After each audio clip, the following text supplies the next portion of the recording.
We all please rise and say the Pledge of Allegiance. I pledge allegiance to the flag of the United States of America and to the republic for which it stands, one nation, under God, indivisible, with liberty and justice for all. Roll call, please. Member Daschle? Yes. Member Hurley? Here. Member Young? Here. Member Hawkinsmith? Here. Chair Lowry? Yes. We have a quorum. All right. Before we start with the approval agenda, I'd like to add two small items for discussion later.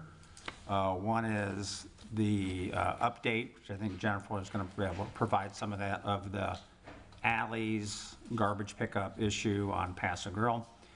And the second would be I'd like to start a discussion about the concession stand at Hurley Park. It's my understanding that Little League is back, and we'd kind of been on a road to do something there a while ago when that kind of got interrupted. So I'd like to just spend a couple minutes on that. That was on my list to add. Pardon me? That was on my list to add. Beach to it. Okay. All right. Anybody else have anything they'd like to add? Well, I had Hurley Park concessions and some sod in dog park. I just want to give an update on the parking sensors. Very good. Do you have something, Brandon? I also have an update to 2814 Paso Grille's design review, if you don't mind. Okay. Do we need to mark those A, B, C, and D and all that kind of stuff? Madam Clerk, can we just? Sure. So I guess mine were, what's that going to be? No. Alleyway Yes. first. 6. D. Yes, 5D, very good. Trash pickup, 5E would be concession and Hurley, 5F would be sod at the park, and 5G would be Parking sensors. parking sensors. You got the 28. And that would be, yes, H then would be update on 2814 Paso Grill Way. All right. Seeing there's no audience members that we would recognize, apparently there's no audience comments. So if we can go on to approval of minutes. Has anybody had an opportunity to read the minutes from the October 5th meeting? We'll just need to approve the agenda with the changes. Darn it. And there was also the change to one of the attachments for the upcoming meetings for the next year. I'll move to Yes. the agenda with changes as stated. Well, that one, yeah, that one already has its place. Yeah, so there. It's an action item under 4. Okay, so let's go back then. We just need a We have a second. motion to approve the agenda as it is now. I move to approve. I'll second that. Okay. Member Hawkinsmith? Approved. Member Daschle? Yes. Member Hurley? Yes. Member Young? Yes. Chair Lowry? Yes. Motion carries. Okay, so now we can talk about the audience comments, which there are none of. So let's move on to the, unless there's anybody send an email in or something like that we need to deal with. Okay, so we can go to number 3, approval of minutes from the October 5th regular meeting and from the October 17th workshop. I move we approve the minutes of the October 5th, 2023 regular meeting and the October 17th, 2023 workshop.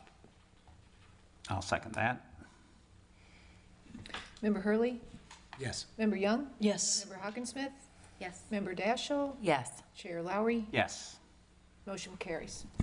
Okay, now we go to action items. As we spoke a moment ago about the meeting dates for 2024. It's my understanding when we approved them last time, there was a, I'll be generous and say a typo on the March date, which Chair Danielle, not Chair, excuse me, Member Danielle found and apparently told somebody. So the actual date's March 7th, 2024. Is that going to mess anybody up as far as changing that to the correct date? I guess not. Okay, and then there's a consideration for October 3rd. Is that right? That we didn't talk about that before? We did not, no. which is Rosh Hashanah on that date, and we could move it to a different date if anyone thinks that's something we need to do. I don't see the point since it's not a national holiday. I would technically agree with that as well. As would I. Okay, so therefore, do we need a new vote on whether we accept this new draft with the new March date? In that regard, then I'll make a motion that we accept it. I second. Member Young? Yes. Member Hawkinsmith? Yes. Member Daschle? Yes. Member Hurley? Yes. Chair Lowry? Yes. Motion carries. Okay, now we are in 5 discussion items. A, which is October 17th workshop debriefing. So staff wishes to confirm with the board here the proposed amendments for the land development code based on the discussion. Do we have a presentation on that? Well, we took notes throughout the meeting, and I guess what we wanted to do is have a discussion with you all to make sure the changes that we wrote down, Tara wrote down, we kind of compared. A lot of it was some wording change. I feel like what Tara was presenting, I feel like you guys were in agreement the direction we're going, but I just wanted to make sure as we continue this, that have a discussion here on how you thought the workshop went, what do you feel is important, what are we missing? Is there something you thought of after you left the workshop that you wanted to discuss? Just kind of opening it up to make sure we're all on the same page. I felt it went well, but we didn't complete it. No, we got to do the CRDEA still.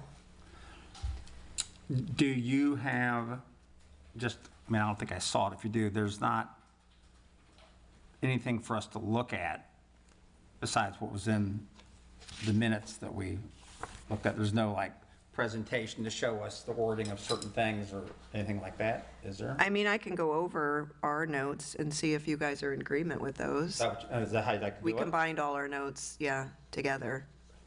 Can you hear us, Matthew? I can. Okay. Thank you, Jennifer. Oh, sorry, hi, Matthew. Didn't mean to ignore you over there. Hey, everyone. Don't forget about me. Okay, so Matthew, I sent you over the notes prior to, that's what I'll go over. So here's what we had for the Division 20. First thing up was update the mapping of, actually, Brandon, do you think you can make some copies of this? Or Kristen? And Brandon, do you have it loaded? Yeah. So you can start the discussion and we can, Oh, okay, good. So just going down the list, let me get that pulled up. I'm old school, I have to print everything. Yes.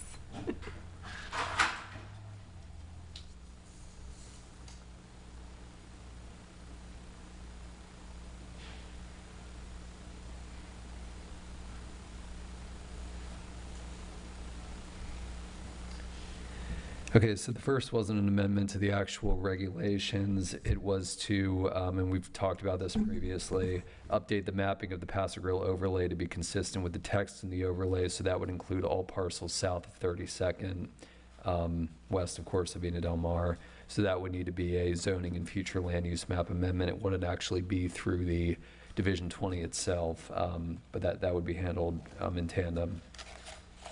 Update the language in 20.01 to state specifically that this is the Paso Grill Historic Overlay District. Also in 20.01, the purpose and intent, add to the existing character sentence to include historic contributing structures, as well as change will to shall, just to give that, that backing. Let me ask you, go back a second to the update on the mapping, and just so I'm clear, I know that Tara said some stuff that the intent, I guess, when they did the overlay, and they wrote it the way that it did, situated south of 32nd Avenue, that was, the intent was to include the entire Paso Grill Way, including the commercial areas and the places that are carved out now. Is that correct? That was my understanding. Okay, so to change that, is it as simple as us just redoing the maps? No, we would have to rezone property and amend the future land use. Okay, and what is the process we have to go by doing that? Is there hearings and things of that nature? When it's city initiated, we would have to look at the acreage that needs to be rezoned. If it's over a certain acreage, it has to go through additional hearings, but it's a longer process. It takes usually about 6 months. Okay, and is that something that is ongoing now, or is it going to wait for us to finish all this up before we start making that move? I would think we'd probably want to wait until the joint workshop, Jen, Yeah. if we were to move forward on something like that. Yeah. Mhm. Yeah. I would wait, if I may, Chair Lowry, I would wait to have a joint workshop with the commission approving what we're doing, because it would need to be commission initiated when we talk about the future land use map change, with advertisements and things like that. Now, if they're more than willing to do so and the overlay is going towards approval, with the understanding that I believe I told you guys before, we have this Senate bill that's kind of restricting what we can propose and adopt until October 2024. But with that understanding, we would do that immediately after this, or simultaneously. If the joint workshop, if we all got a consensus at that point, then we could start that ordinance and that map change. Okay. Right, because I'm just concerned that we get this done, then we got to wait 6 more months, and things can happen during that time frame. But that sounds like a good plan of action. Thank you, Matthew. Okay, I'm sorry. Now, Brandon, you're moving on. So moving on to 20.02. In the existing, for compatible design, add based on the historic contributing structures. So it should be consistent to contributing structures in both the vicinity as well as to the building itself as it's been constructed. Let me go a little bit further down.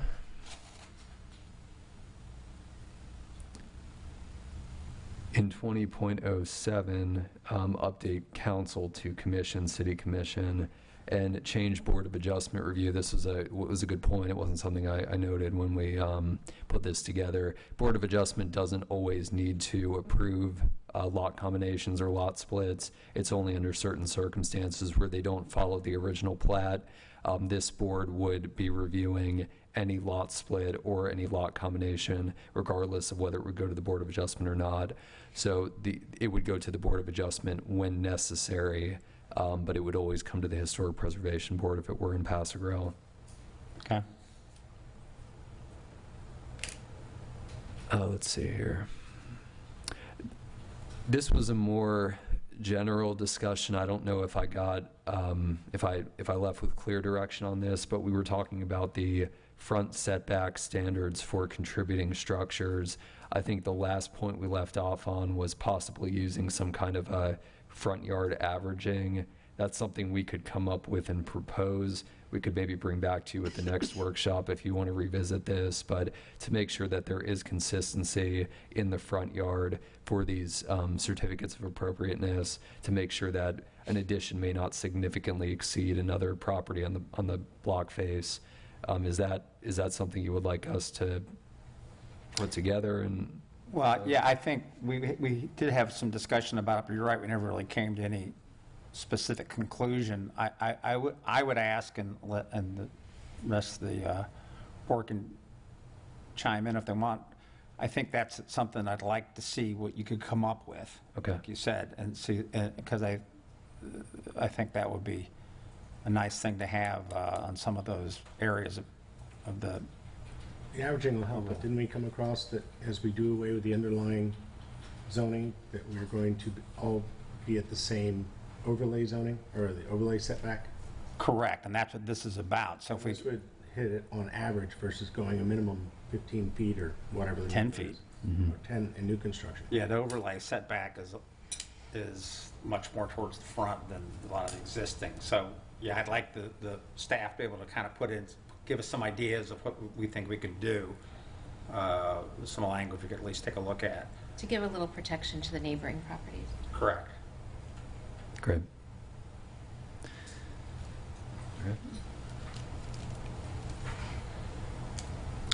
The other point was neighbors need to be notified. We do post signs for certificates of appropriateness, but in these situations, we could definitely do mailings, at least to that block face, so everyone is notified. We do that now, or that was an addition? We post a sign, but the mailing would be an addition. Okay. Mhm.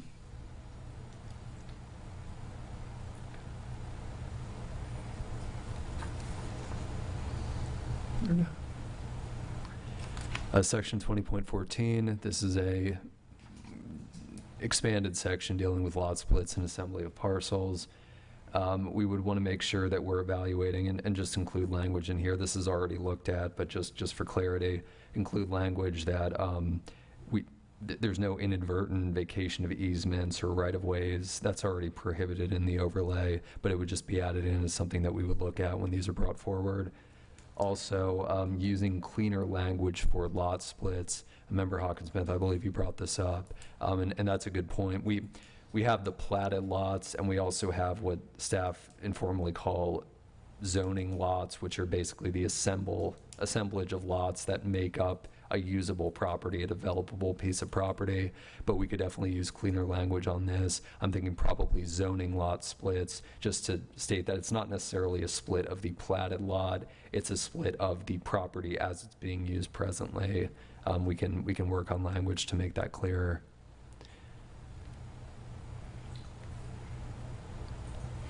Let's see, moving on to the building types.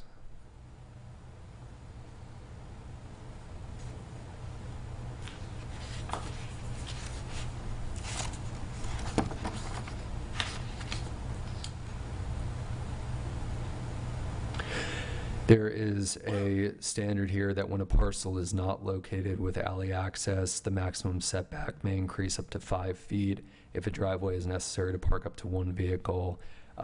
It was requested that will be changed to, may will be changed to shall, so that increased setback would be necessary to allow for that front yard parking just for the 1 vehicle. What is that again? I'm sorry, I lost that. In 3? That would be under 3, yes. Which, so the may is still there. It still may. We'll change that to shall. Okay. Moving down, this is further down. I don't think any of these changes have actually been made to the document. Some of them look like they've been done. No, these are just our notes that we took from that. Sorry, we're just. They're very. This is the notes of the changes we wrote down. This is what you guys reviewed at the workshop. Right, Brandon? Yeah. Correct. Yeah. Well, they're very copious. So we were just making sure what we wrote down and heard is what you guys want. I thought it was already adjusted, so my mistake. We're not that quick. I think you are. Well, we didn't want to make changes if it wasn't what you guys, that's why we wanted to have this. For the common yard, there was a request that the canopy tree requirements be added in here, basically an expectation of what they would need to plant. It's in our landscaping division, but it makes sense, I believe, to add it here just so they know what the expectations are.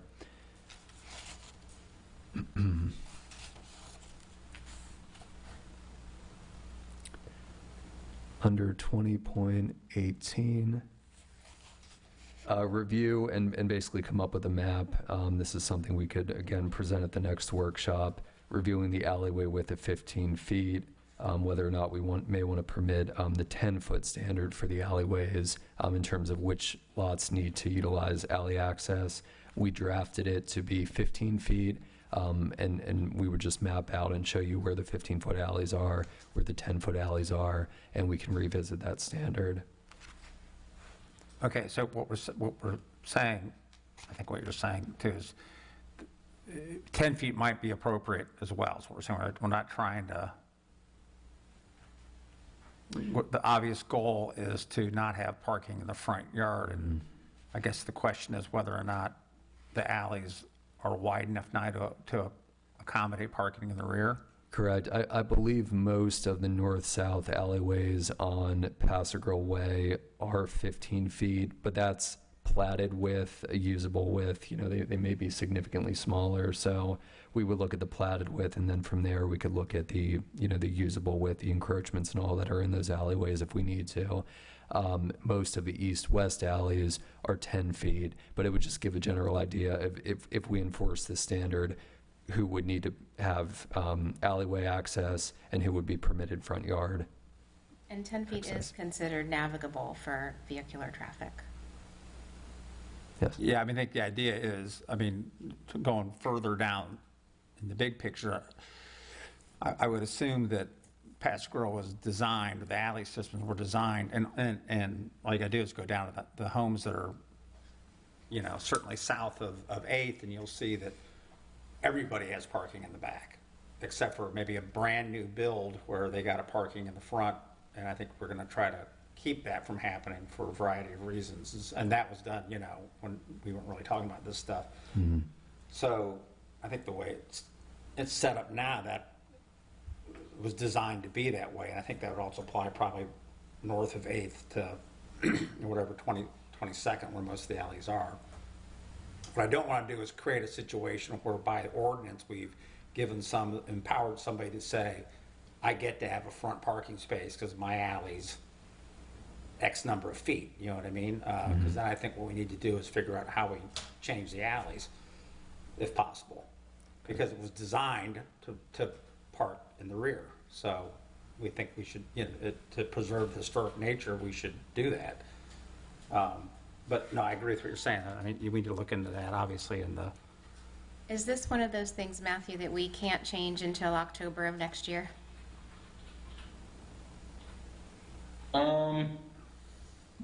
I don't think so, actually. I'd have to look into it, but this, to me, the width of an alley is different than enforcing more strict regulations on someone's property. Right. So, yeah, I'd have to look into it, but I, off the top of my head, I don't think this is essentially Their property. more restrictive if we're only talking about the width of the alleys and what they should be. Well, if we're talking about not having front yard parking or driveways because there is a navigable alley in the back. Yeah, that could change it a little bit. Well, I mean, the way it would be now, if you wanted to get a curb cut, build a new residence down there and put a curb cut, wouldn't you have to go through the city to get permission? I think you do. So that would be, I don't know, actually. yeah, I believe that's the case. I don't think you can just, I would hope that you can't just ask for it and get it or have somebody, so, because, you know, in the big picture, a lot of those east-west alleys aren't in particularly good shape, and I'm sure some people use them to drive their cars down and park behind their houses, but some people probably haven't. And so they park in front of their houses where they can get parking, of course. But if we ultimately get the usage of the alleys for vehicle traffic, we then open up some parking on the street for that matter too, which is always a good thing on Paso Grill. Is that what the board would prefer? What's that? Is everyone parking in the alleys? Or not in the alleys, but Off of the alleys. on the backside of their property through the alleys?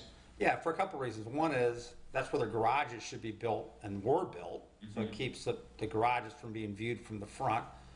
It keeps cars from being in front of the house and driveways and leaves the front yards to be all, you know, grass and trees and whatever.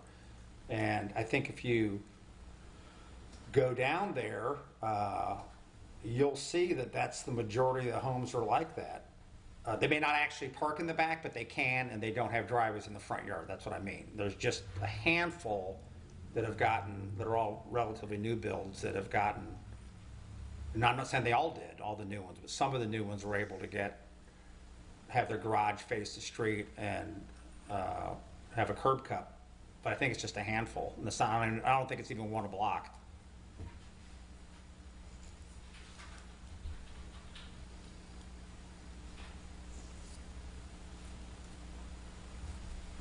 Okay, no, I was just curious. Thank you. Yeah. The last few here, moving on to 20.21.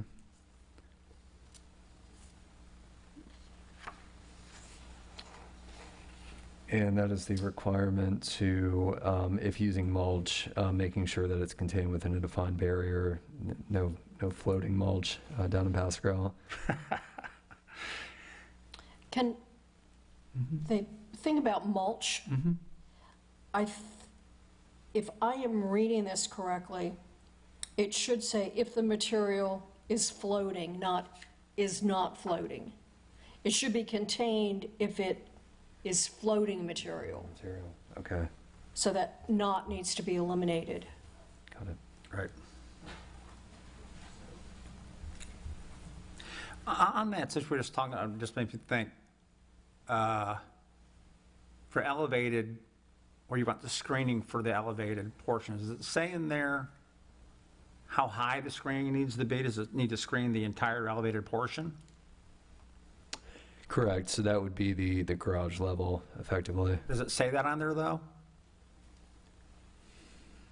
It just says that are elevated and facing the public street. So if you've got a 9-foot first floor, does that mean you have to have 9-foot bushes? They have to install 9-foot bushes on the, not in front of the garage doors, but in the areas otherwise? That could maybe be made clearer. That's how I've interpreted it when performing these design reviews. It refers to the elevated portion of the structure. It's basically to prevent buildings on open piers, but we could make that clear. It refers to the elevated. Make that clear, just because first off, there's different heights.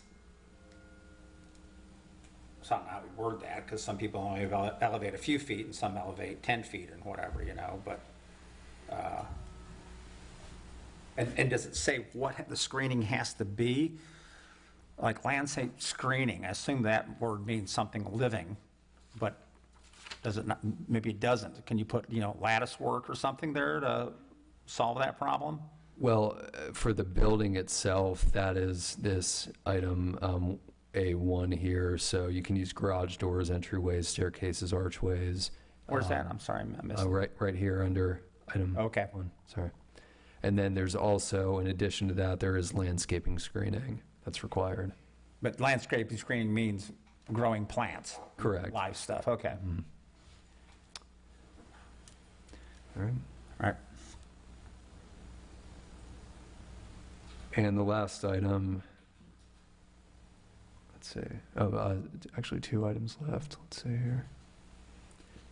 I'm under section 20.22.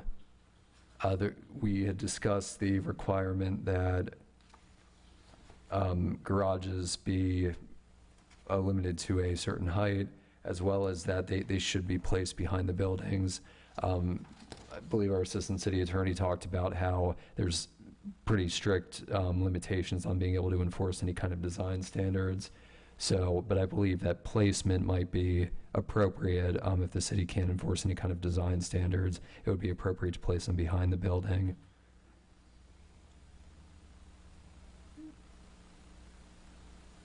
Yeah, and I think generally this is just a work in progress. I mean, there's no cases about Senate bill. No one's really adopted anything. I wouldn't say it's the Wild West, but no one really knows the ramifications of it. So I think everything's on the table until we determine it's not, to be honest with you. Yeah, well, one of the things that I was thinking about after we had that meeting is, I don't know if I can articulate this particularly well, but, and I don't know if this is something I could possibly do, but it strikes me as, I think one of the biggest issues with the height of a lot of these houses is the general way most places are built is they do the entire footprint 9 feet high or 10 feet high or whatever, when only maybe a third of that is actually a garage, which they can pull on ground level. So the question is, do we want to encourage people to have 10-foot storage rooms, which I think is absurd, and I think probably it's not going to be used as storage, it's going to be used for something else, which isn't it supposed to be? So I'm wondering whether we can, limit that that area to, again, I'm just throwing stuff out here. Let's say most homes are 5 feet above grade approximately, and so let's say most homes have to go up 5 feet to get over the flood elevation, but most people are building them at 10 feet so they can have all that space, and of course that makes sense for the garage. But is it possible, because there's some homes built down there, recent homes that you've all seen, I can point out where some of them are, that almost get not a duplex look, I mean, a split level look, because you've got the garages at one level, and then the first living floor is maybe 5 steps up, and it offsets the heights of the building and the rooftops, and it actually looks really good. Those people therefore have, you know, a 5-foot crawl space under half of their house. It's not the garage, and so they don't have all that space. On the other hand, is there a way, can we encourage that to happen? Because the reality is, do people really need all that storage space? You know, and so if we could either propose that, you know, the 10-foot or 9, or can we say, hey, your first level garage is capped at 8 feet because you only need 5 feet to be over the limit. Do you need to have a 10-foot garage? And so it seems to me that that'd be a way to kind of bring some of these heights down if we just didn't blindly accept the entire first floor gets to be, you know, 10 or 11 feet high. And therefore the 2 living spaces have to go up higher and higher in the sky. And I'm just throwing that out. And Brandon, I'm not asking you to respond, but I don't know if there's a way we can kind of either require that, you know, only the garages get that entire space, and not the entire floor, or whether we just limit the height of the garage. Mm-hmm. I think part of the challenge with that, especially for the properties that are closer to Paso Roble Way or Gulf Way, is that there's a requirement that that ground level be relatively open. I could talk with the building official about it, but any kind of, I guess we could look at maybe limiting the size of the lowest level that would be used for storage of vehicles, but it would just be a challenge in terms of partitioning that space, I guess. So, well, are we talking about the space being like the crawl space area, the space that's not garage space? well, the split level, that would be a different consideration. I think we would write, you know, the regulations would have to address at what height above grade or above the design flood that the first living level could start. We could look into that. We're also looking at some revisions to our floodplain ordinance, so we need to fit in with that as well. Which probably won't be good for height, but Right. Don't we get involved in property owners' rights and et cetera? I don't know. That's why I'm throwing that out there. And as a property owner, if I was building a brand new home and I bought a 50 by 100 standard Yep. lot in Paso Grill, and I've got to elevate it enough to get my garage underneath because I need, you know, I'm gonna Yeah. try and make the most of my space. If I wanted to put something else in the back there, and be it, they can go the wrong direction with it, but, you know, I'd like to be able to, if I wanted to be able to shove my boat in there and it was longer than a regular car garage, Right. I'd want to be able to push it up in there if I needed to, or have the workshop, or whatever Sure. it need be, the I'm trying to make the best use of my property. Yeah, I think. Because I have no outside space. Right, and that makes sense. I think the problem I have with some of this stuff is like that, the plans we looked at it for, it was a 2814, where, you know, they say like, well, we need to have a 9.5 foot storage area. And then you start adding on top of that, and suddenly people are pushing and needing variances because they've gone so high.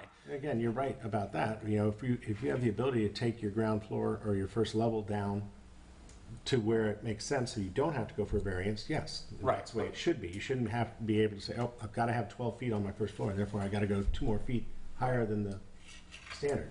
And like I said, you know, considering, and one thing is, I think you're totally right about a workshop or putting your boat in there and I don't mean to say, oh, a garage is only for a car, you only get 1 car, and this is only the size, but as you know, you can't have the whole first floor, you know, 4 garage doors, you know, kind of thing, at least I hope you can.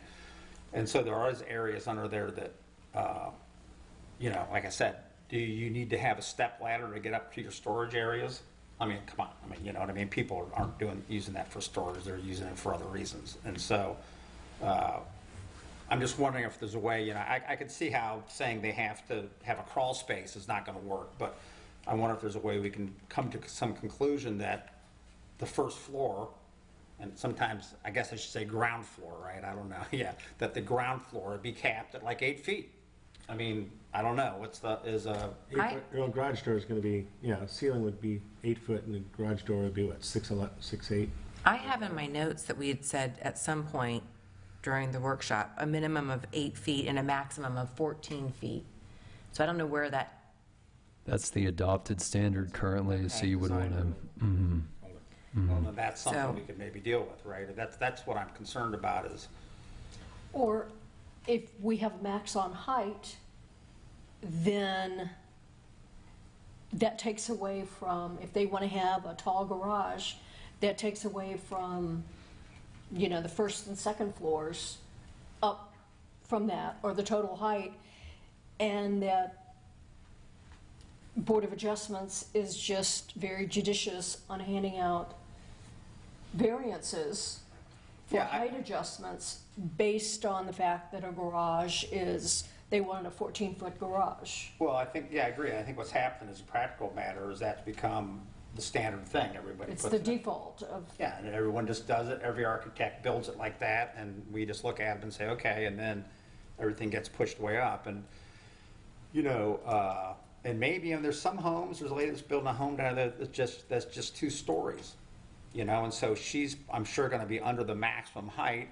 You know, maybe under some circumstances, people are gonna have a higher ground level if that's Again, if you can only necessary. build to a box, it's a specific maximum height, and you divide your 3 levels, your ground level, your first living level, your second living level, divide it amongst the maximum, it's just a game of numbers.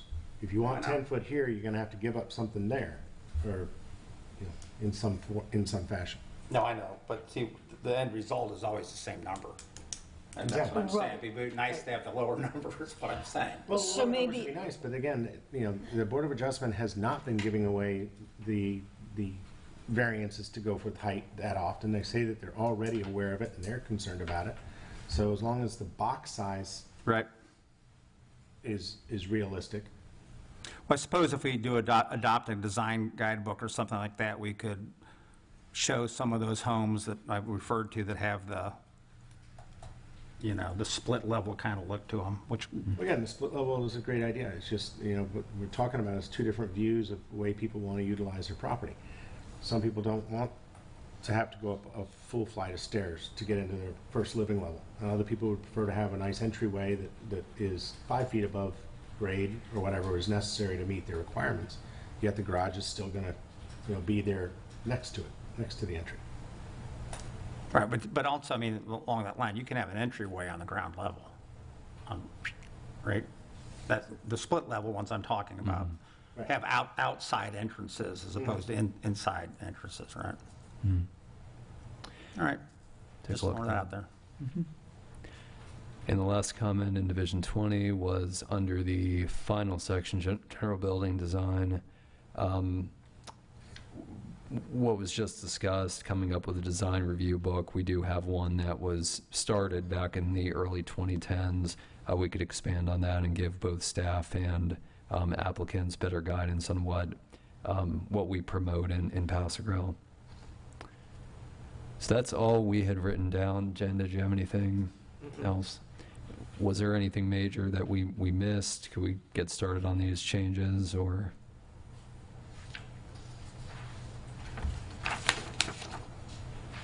Based on Division 20, I'd say that you've got a good set of notes and it sounds like we're all in agreement. Yeah, we don't have another workshop date picked yet, do we? Not yet, no. We wanted to go over this with you first. For today Reading ahead. Okay, good, because we can talk about that then, because maybe at the next workshop, we could have a little more of, you know, finality on what we're doing on 20 to look at. Okay, We talk about 40. sounds good. Thank you. Thank you. Thank you. thank you.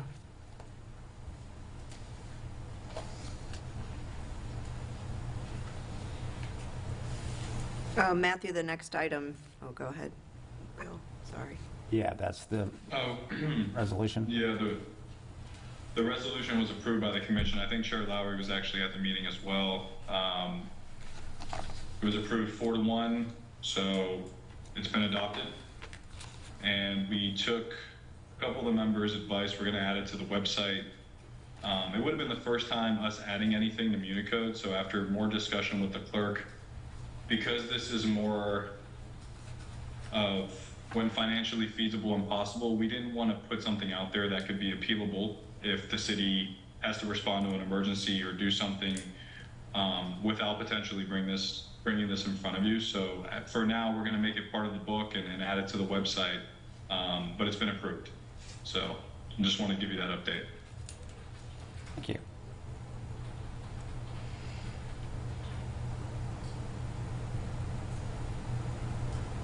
Survey. All right, so now we're on to, Survey grant updates? Survey and grant. but Lynn's not here. Are we going to I hear can that? provide that, yeah. Okay. Not really much to update, other than we have gone out to bid for the survey companies to begin the work in these areas.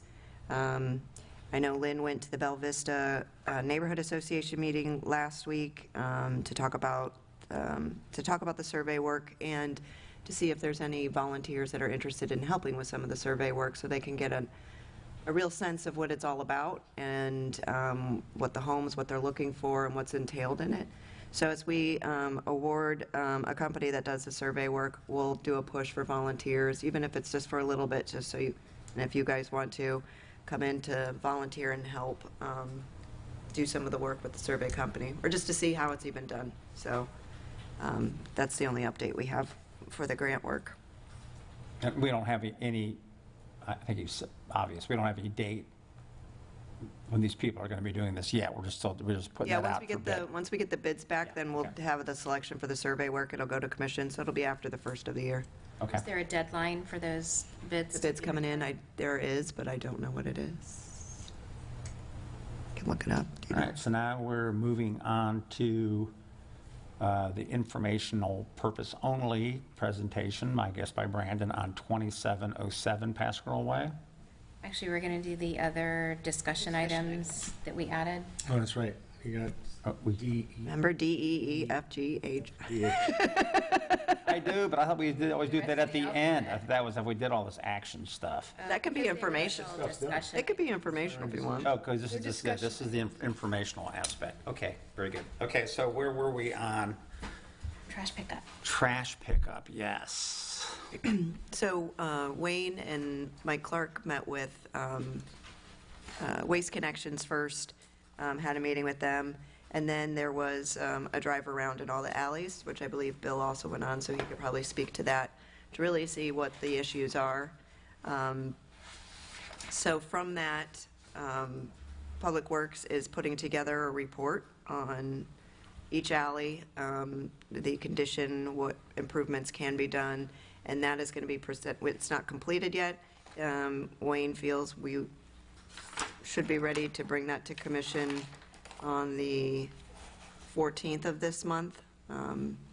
So that's kind of the status of it. I know there, and Bill, you can speak to the drive around if you want to. Yeah, happy to. But so they're going to bring that to the commission on the 14th, right? Okay. That's right. Yeah, I went on the ride-along. It was very nice. I was in a pickup truck that one of the Waste Connections, he's the district manager, I think, and there was also another individual from there.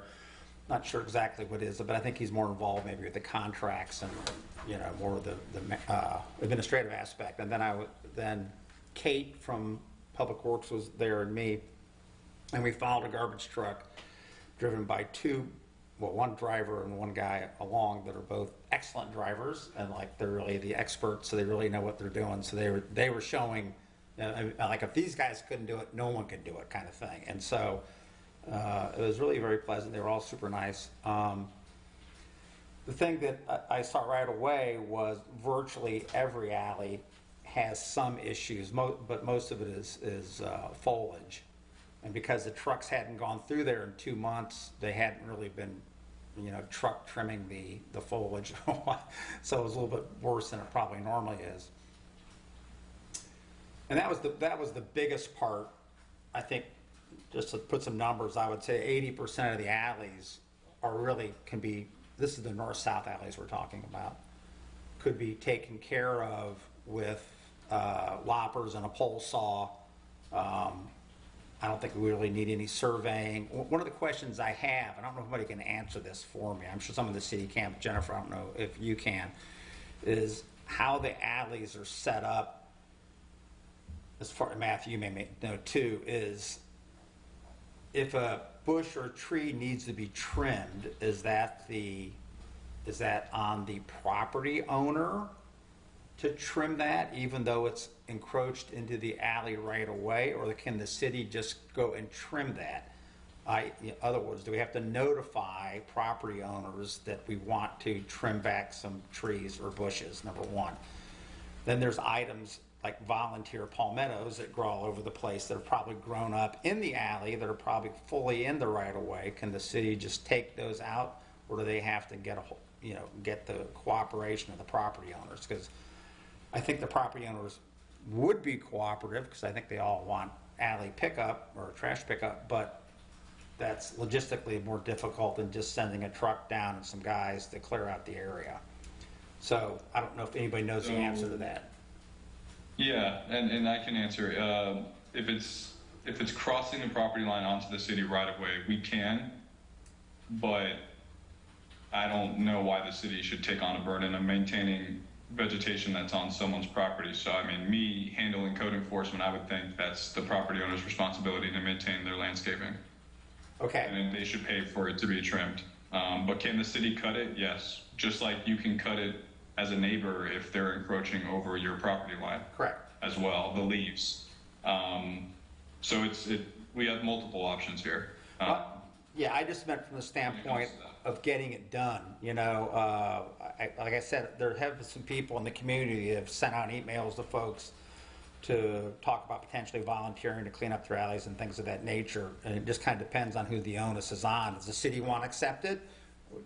If so, that's the way to do it. Or should we get out there and tell each person, once we get this report that says these are where the issues are, and say you all need to trim those things? I don't think we need to go so far as start talking about code violations and things of that nature, because I think most people are probably cooperative to do it. It's just something that's happened over time with it kind of being neglected. But anyway, back to what I was saying, a lot of the problems are just a matter of knocking the foliage back here and there. There's a couple places where there's some low wires that would have to, the city I'm sure will be aware of who to contact on that. It's not just foliage on the side. There's some overhead because these trucks have hydraulic lines on the top of the truck and they can get knocked off or scraped off if the vertical's not open. But I'm going to say most of that stuff fairly simple. The real problems are there's 2 or 3 what I'm going to call kind of pinch points where, because the alleys are offset, some of them are, they aren't directly north-south, they've got to make a little jig-jog turn to get in the alley. And some of the way some of the parking is, there's parking spots there that if they're parked, then the truck maybe can't make that turn or really has to do a lot of backing and filling to make that turn. And I'm sure the city will recognize where those 2 or 3 spots are, and either maybe we cure that with removing a parking spot there, or we put signs up that say they can't park on certain mornings when garbage delivery comes around. I don't know if people would abide by that, but it's something that, they do it in big cities. So that was, I think, one of where they really had to stop and couldn't get into an alley, which was a few places with that. Another problem we had were some areas where people had excessively long vehicles parked behind their house, like an RV, which probably shouldn't be parked there and clearly sticks out into the alley and makes it difficult for them to go through. There's a guy that's got an extended van that parks by Hurley Park, and when he parks, you can't get a garbage truck behind it in the curb. And so either he needs to make sure that it's parked between the alleys so they can get around it, or he's got to park it out on the street somewhere. So those are the kind of things that I think if we contact the folks, they would be cooperative enough because I think if you go down, do you want your garbage picked up in the alley or don't you? If you want to do it, you're going to have to park your car someplace else. And so I think those are things. There might have been a couple spots, and this to me would be the real issue, and I don't think there's very many, because I even asked the garbage guys, how wide's your truck, and they actually didn't know at the moment. I'm not blaming them, I'm just saying we really need to get that measurement down, but there might be a couple areas where there's like a power pole and somebody's fencing on the other side of the alley that might be too close together. And those are areas that maybe we would ultimately have to do some surveying on just to find out what the reality is there. But that's a very small percentage of the whole thing. It's mostly foliage. So I was discouraged the fact to see that they really had a hard time going up and down the alleys, but I was encouraged that most of it's stuff I think that's a fairly easy fix. And I think they're cooperative, and they aren't, they're willing to do it. I mean, we've been doing it for dozens and dozens of years, even though they've complained some about the alley, they've still done it. So if we fix them up, I think they would, go back to doing that service. And what they've indicated to us is, once we kind of get that and do some type of cleanup and try to fix some of it, then I guess their corporate would have to do a safety check to ensure that it would be safe for them to continue doing. Yeah, I mean, I got the feeling that they're super cooperative in doing things. It's just a matter of us, showing some initiative. And there's no question. I mean, one thing I sent an email out too, but one thing I think it's important for the city, at least in my opinion, to understand is, the people that live down there, I think they're happy with the, rustic, organic look of the alleys. It's not like they want, surveys to go down there and have the alleys redone and curbed and all that kind of stuff. It's okay that it's kind of rough looking because they live on the beach and that's the way it's always been. And I think we can cure this problem with the garbage pickup without having to change the look of that. Because I know there's been a couple of alleys the city has redone at great expense. And I think primarily the problems with those was they had really bad drainage problems. And so, those locations you might have to deal with a little bit different. But your average alley, I think, can be taken care of with, sand and shell and, maybe some maintenance. I mean, you have to polish the gem a little bit down there, So I think there's some work that can be done. But I don't think anybody wants some great expense change. I think it's all little minor things. But with that being said, one of the bigger problems, only because it hasn't been done in so long, is the east-west alleys. The garbage trucks don't go up and down those alleys, so that's not a problem really with overgrown for the garbage trucks. They don't go down anyway for the growth. But there's a lot of those are more neglected than even the north-south alleys because they may not get driven on too much, and there's some significant potholes that they don't want. When you talk about safety issues, they don't want their guys having, because they walk down the alleys, get the cans, and bring them out to the north-south alley. So they've got to carry it through that. If it's raining, there's deep puddles, it is probably, it's just as unsafe for our citizens as it is for them. But I think those east-west alleys can really be taken care of just with, shell and a shovel and a leveler and that kind of stuff. And so, but that's going to take more from the city, because I think the city is really responsible for the pothole the ground level of the alleys itself. But, since we're talking about these design builds and encouraging people to, use their alleys, we really need to get those alleys in better shape anyway in the long run if we're going to actually make this work. So, and they want that. That would be something when the report comes out. It needs to. I imagine it will deal with the upgrade of the east-west alleys too, even though the trucks don't go down.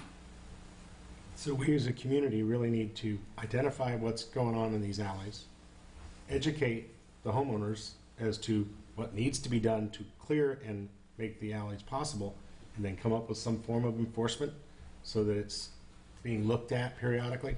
I mean, there's encroachment I know of palm, volunteer palms in the middle of the east-west alleys, probably on 30% of the alleys, where there's plants that are going outside people's property lines, but they're growing in the drive into the alleyway, and then people are now navigating around them onto other people's property to get around and through. Mm-hmm. Well, I think the city and us need to look at this as a multiple part thing. As a community.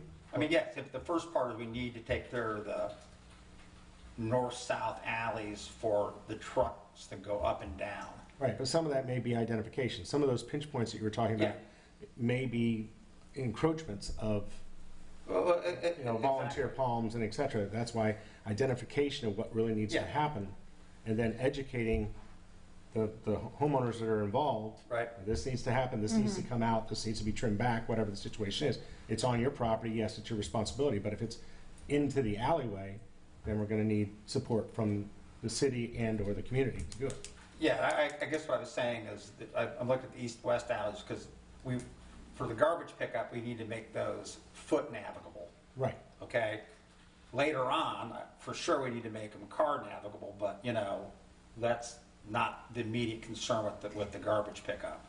I will say this, though, we only went from 21st down, and according to them, even if there is problems north of 21st or north of 22nd, they can deal with those. So even though there's alleys up there, and I'm sure there's some tight areas and stuff, but they didn't seem to be concerned with that part of it, which is good. So yeah, and I don't know whether we want to put, once we get those things identified, it could be a situation where, we could go block by block, or 3 blocks at a time, or 4 blocks at a time, and have the community get out there to live there, to have some volunteers, and maybe being supervised by the city or working together. I don't know. We'd probably need the city for, trucks and things of that nature to haul a lot of this debris off. But, I think most of the citizens would do it, or many would. There'd be enough to take care of it, so it wouldn't have to be just solely on the city's shoulders. With that regard, some of the people I've talked to, they're kind of loosely trying to come up with groups, but we aren't really there yet because we don't really know what the city wants to do yet, but I think overall we can accomplish it. So I guess until we kind of get, and Jennifer, I would love to, I don't know if Kate's putting that together or not. I mean, she was there that was on it, but. Yeah, I assume she is. Pardon me? I assume Yeah, she is. yeah, that I would love to, maybe I'll just give her a call and see if I can meet with her. We can kind of compare, kind of what we saw. Because like I said, I don't want the city to get into this situation where we have to have this huge engineering aspect to solve this problem. It's really, I think, a pretty simple problem, mostly. So. Well, and just, my point of view, I think we need to survey them if we're going to include the language in the overlay related to, like, if we're going to move forward with people using the alleys and determining the width, there's only one way to do that, and it's to survey what's currently there and see the fences that are encroaching and how people have kind of taken over the right-of-way. So we may not need it for trash pickup, but in my opinion, in order to move forward with some of the requirements that you all want in the overlay, we're going to need a more legitimate survey of the area to fully understand what's going on. I don't disagree, but let me just say this. I think the first problem is trash pickup, and I don't think the citizens need to wait until we do all this stuff for the alleys, okay? That's something that, I'm not disagreeing with you that sometime all that surveying might be done, but if you had ridden along with me, I think you'd see that there's just a few spots where that's a real problem, where it could be a problem. Most of it's pretty obvious what the problem is, and I don't think we need to have the city incur a lot of time and expense for something that's not going to make that much of a difference in the long run, until maybe we start talking about how we're going to change the overlay here, maybe. So I just put that out. I hate to see this be delayed for all this surveying and then have to wait for whatever is going to be done after that. They've been doing it for decades and decades, and it's not like overnight an obstruction just came up or they built something in their way. It was just suddenly the decision was made, we're not going to do it anymore. So I think the people down there want to get that back in service as quick as they can, and I think we should try to, facilitate that without a lot of unnecessary expense and delay. I understand. Maybe not for trash pickup, but I'm happy you went on the ride along, and I'm hoping the citizens are staying informed, because for about a month there, everything was the city's fault. And I think you're starting to realize that there's other factors involved in here that we need to address. So it's more of a collaborative effort in order to get trash pickup in the alleys again. No question. And I think it wasn't so much the city's fault. I think it was just who made the decision that people weren't understanding how the decision was made and on what basis it was made. Clearly, there was a lot of lack of work done by individual property owners, but I think that's because they weren't aware that they were creating a problem. And so, arguably, they learn they're creating a problem when the city tells them that. And I think, the overall alley issues have been brought up by the waste connections on a number of occasions, and I think that fell on deaf ears until finally it got to a breaking point. That seems to be how I understood it. But yes, as a community, we can get this done. So that's good.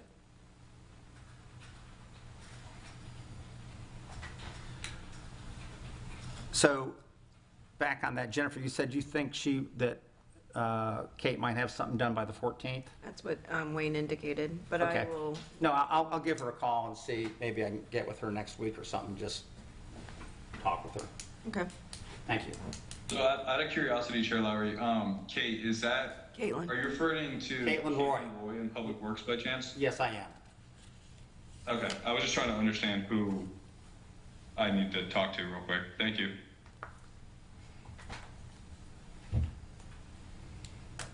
And I sent an email last week with a lot of those things, findings I had, and she was on that chain, so. Got it. Thank you. Okay, so now we're, at the concession stand? Is that what that's what it Yeah. was? Yeah, it's my understanding that Little League is back in action.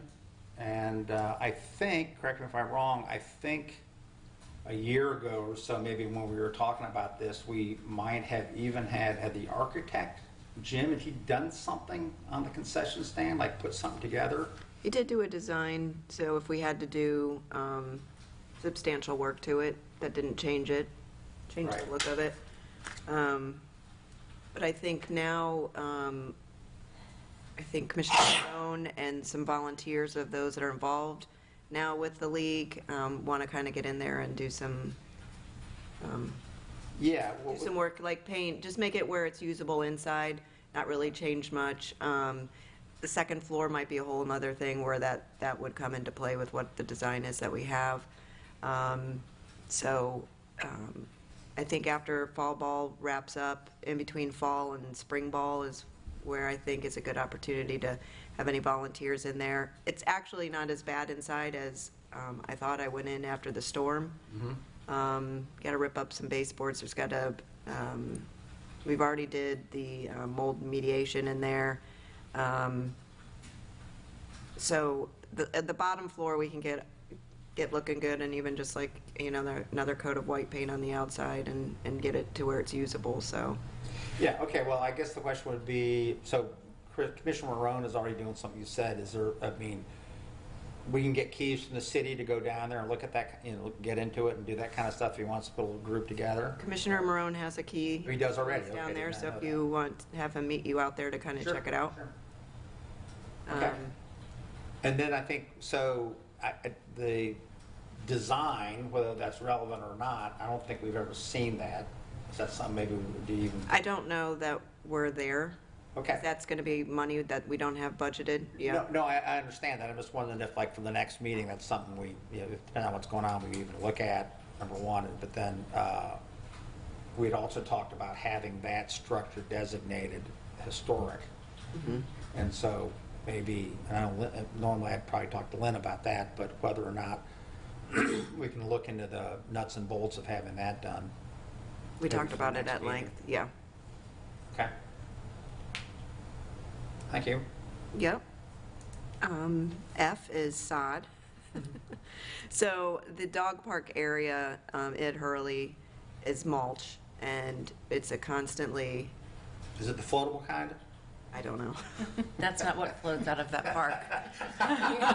Yeah. But it's constantly not in the park, or not in the fenced area, and we have to constantly do it. So we're actually going to sod that whole area, which is probably better for the dogs anyways. And so I just wanted you guys to be aware that we're going to be making that change in that area. There's going to be irrigation for it also? Yes. I hate to throw this out there, but I am. Is AstroTurf an option or no? It's $100,000, so no. And I'll just put this out there only because of my affiliation with rescue groups. The Rays, they are constantly redoing their fields, and they pull up their AstroTurf, and they do nothing with it, but they'll donate it to communities and shelters and stuff like that. So just to throw it out there, and not to give you guys more work than you already have, but If they would like to, I mean, this is a $6,000 fix, which is about how much we would spend every time we put mulch down, so we could start with that, but we did get a quote for AstroTurf, and it was I don't doubt it. way more than I thought. And it has to be groomed. Yeah, there's a lot to it. Well, if it has sprinklers, it'll, anyway.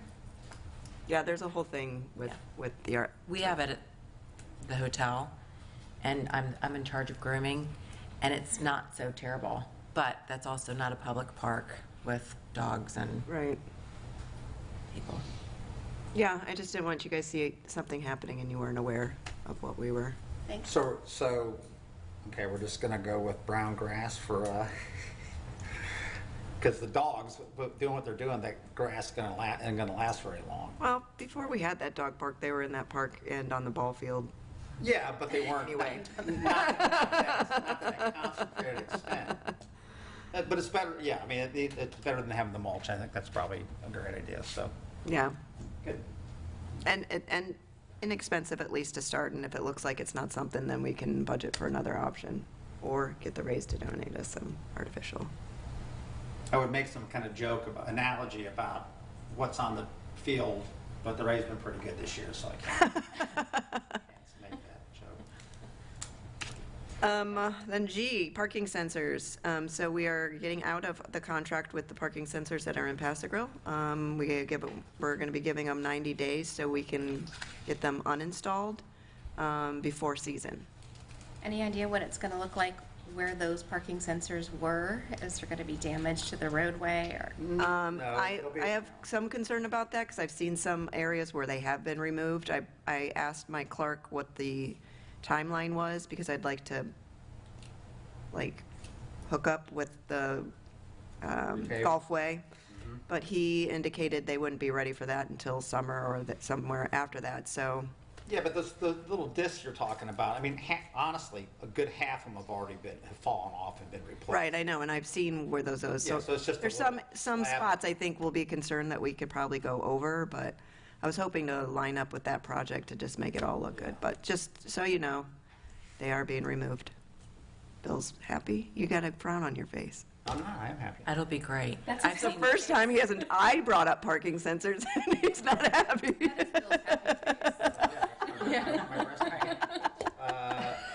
No, I was thinking of a happier thought about the dune renourishment and how great that was. I was gonna congratulate everybody to see it. Well, if you mention that, I will just, if you were out there today, the contractor removed their metal fencing that is down there. We've already put the orange fencing, so it's done. I have Pinellas County Sheriff's Office deputies that are going to be at detail Saturday and Sunday, indefinitely every weekend, assigned to that. We should get our DEP permit to be able to put the wooden post and the rope to be able to create walkways for them. So we're hoping that the whole beach would be reopened, orange fence down.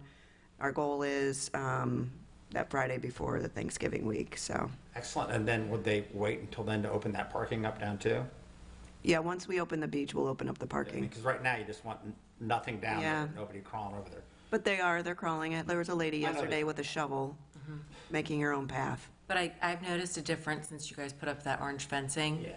It's been great, and I have to tell Versus the you, barricades. Oh it's- my gosh, it's just been picked those really- barricades up and moved them.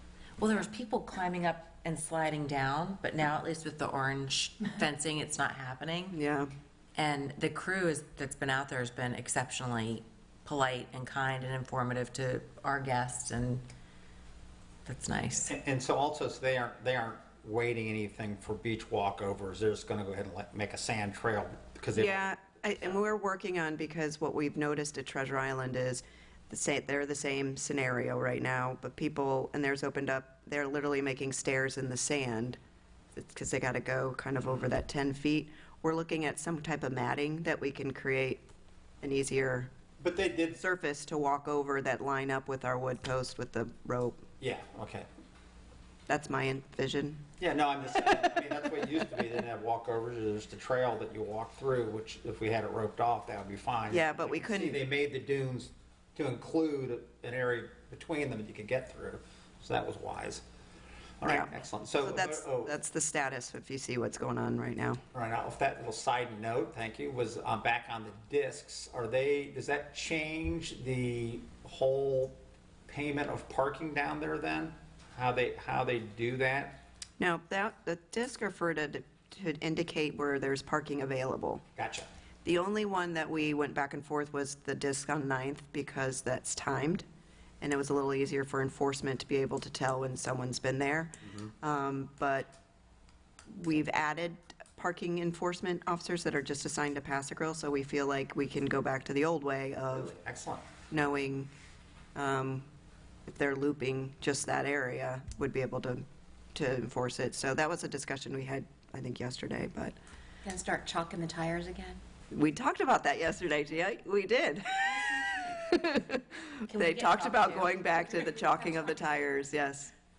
So anyways, those I are, would also just like to point out, and thank you guys for doing the Moby Mat back on 22nd. I noticed that it was back, and it's so great to see, and it's great to see people being able to utilize it to get out to the beach that maybe wouldn't otherwise have that chance.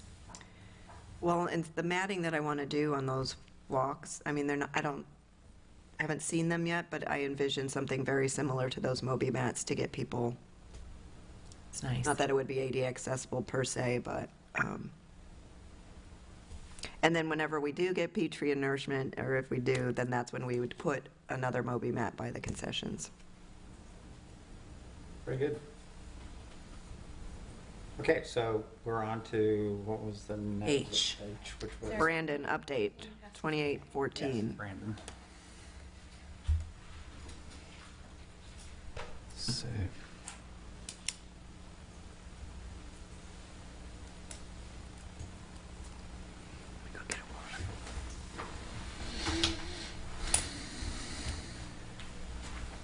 Ryan, could we pull the image that was up back up?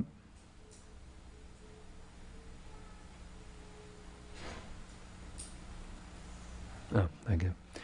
So I just got this in a few hours ago. I just wanted to get some direction from the board.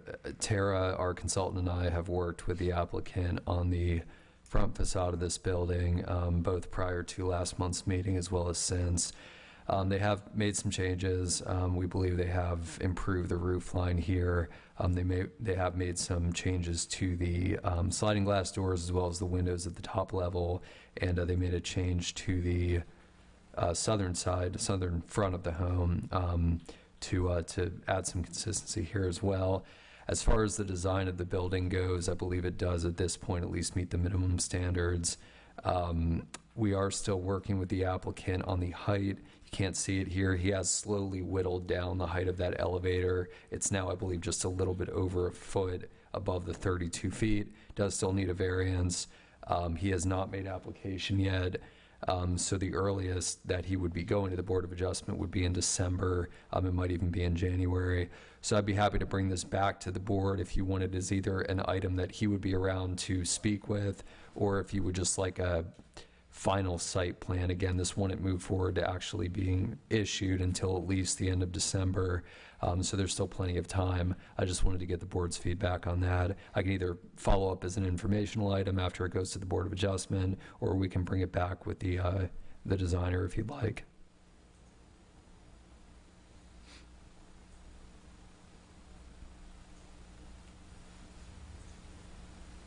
Garage got smaller. Yeah, it looks It does look like. kind of, I don't have the other one to look at, but obviously it's just giving us one view, although this seems to be better than what there was before. And I don't know if it makes a difference whether if we obviously get it after the Board of Adjustment, it's already happened, right? So I mean, it doesn't really make a difference. There's not really much, we can say or do at this point besides it's just really informational purposes from now on, really, isn't it? Well, if there were additional recommendations you'd like me to speak to the applicant about, I'd be happy to do so, or if you'd like them to appear to talk it through with them. At this point, it's, it still needs to go through permitting. I've looked at it for zoning. There are a few other changes, but they're mostly related to landscaping, and it would need to go through the building officials review. And there's no changing the garages to the alleyway access? I'd spoken to them about that. At this point, it's still at their discretion. With the code changes, at least the staff are promoting it would be a requirement. His concern was he did want to have those accessory structures in the back, the pool and a storage building. So moving them to the back, he just wanted to be able to accommodate that. Is this just so I understand, in this rendering, like, it's got like this wall in front of it, okay? Mm-hmm. Is that just something that is put in to dress it up, or is that something that's a part of the plans? It's required that there be a fence, a wall, or a hedge for any new design. He went with a wall that matches the design of the structure, but he would have needed to have put something there. Okay. Mm-hmm. There's a wall around most of that property now, right? Yes. Oh, I like it. I just wonder if it's just, like window dressing or something they're really doing, so. No, they're actually designing that.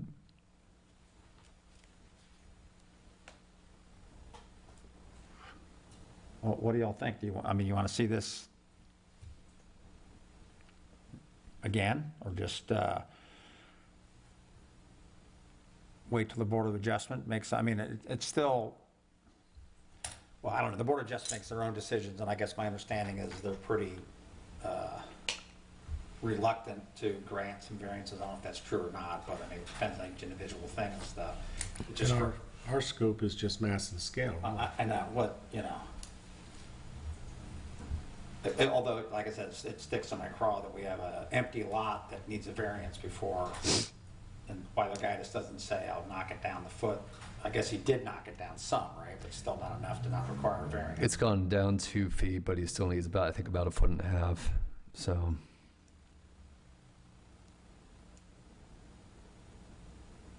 To get the elevator to the rooftop. To the moon deck, I believe it was called. I don't know. Do y'all want to see this again? Do you want to see it before the Board of Adjustment or after, or just have, Brandon give us information on what the status of it is when it's finalized? I think just knowing what the ultimate decision was regarding the height variance. I think they made an effort. I appreciate that. It's not our Historic Preservation Board Paso Grille Dream House, but I appreciate the effort.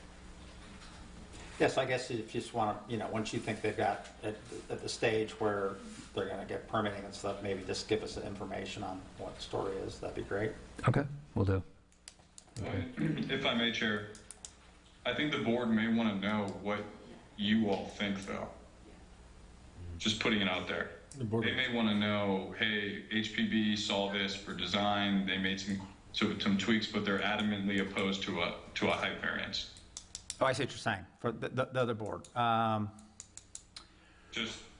Yeah, well, I think we've made that pretty clear if you're saying that we're giving advice to the Board of Adjustment.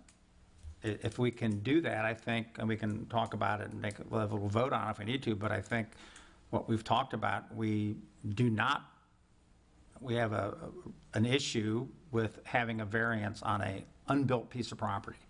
And that I think that even in the future, that the staff probably shouldn't be bringing us cases like this where they're requiring a variance before they even, when there's no hardship. Mm-hmm. They've created their own hardship. Because, I hate for exceptions to become the rule kind of thing. Mm-hmm. So to me, it just strikes me that they could redesign this easily by lowering some of the heights of the floor and not have to require a variance.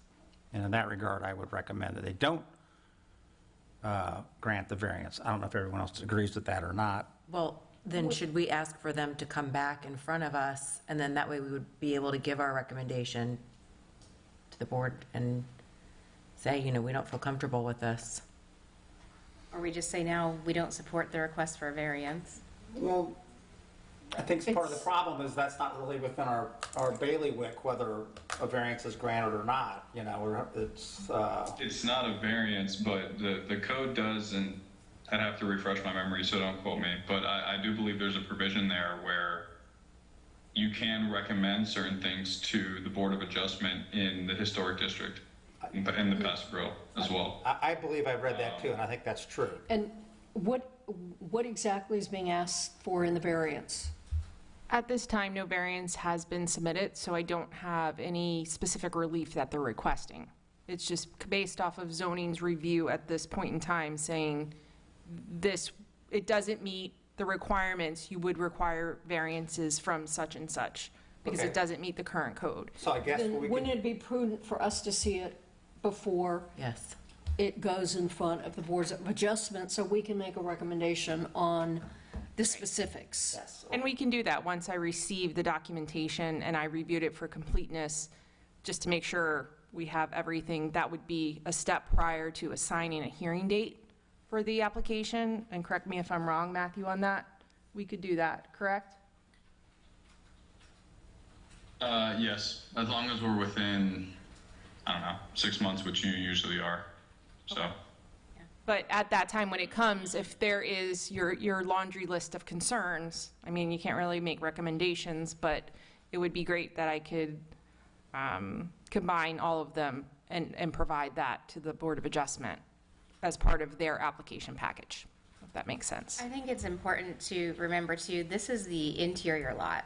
There's still another lot just to the north of this. Correct. More than likely, the same requests are going to come up, or some other similar requests are going to come up. So this is setting precedent for what happens next. So Right. I think, you know, we need to make our opinion heard. Whether or not it has any bearing, it should be heard anyway. So. Right. But coming to you, as far as once it's deemed complete, I think will just help build that package, being that the location is within PAG, so.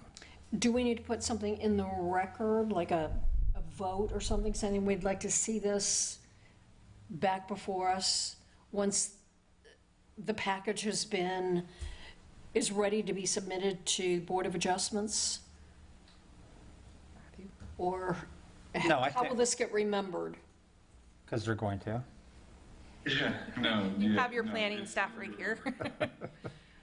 Yeah, no, I mean, you can make a motion No, if you want, but I want to say, if this is the same property, you made the motion at the last hearing to see it again before the Board of Adjustment, so that's already part of what staff's going to do. Now, I'll tell you, if they modify their things to Kristen's point and don't require a variance, that's also a possibility too, Yeah, right? So, Which would be ideal. but that's just a matter of you just letting us know when the time is right. possibility, yeah. And I just wanted It's to a good thing if they don't need a variance. I just wanted to clarify with that, one of the actions that was made with the recommendation last month was that if the structure dramatically changes, if there's anything, you know, where if they don't receive the variance and they were to significantly change it, we would bring that back to Yes. you. But should we close out the design review but bring the variance for a recommendation, or would you like to go through the design review in some capacity? I'm really on shaky ground on the design review aspect. I mean, I can sit here and say, I really don't like the look of that entranceway. It looks like half an outhouse, you know?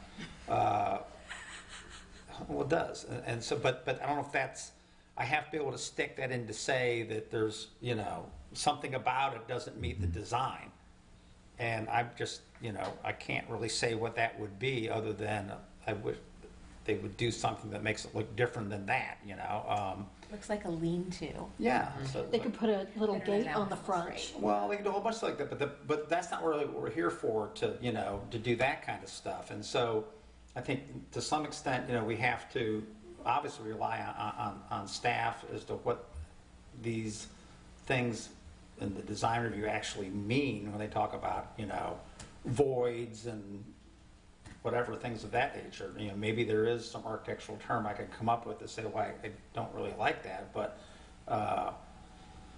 you know, so I think all of us probably, if we're going to start giving opinions like that, we need to really bone up on what it is about specific things. I mean, I can just look at that and say, well, it doesn't really look like, a historic house, but then, we have the overlay, we have the underlying zone. We really aren't in a position, I don't think, to start really cracking down on some of those right now about whether, they don't quite meet what we want to do. And that's why we're trying to, maybe tighten up the overlay a little bit for the future.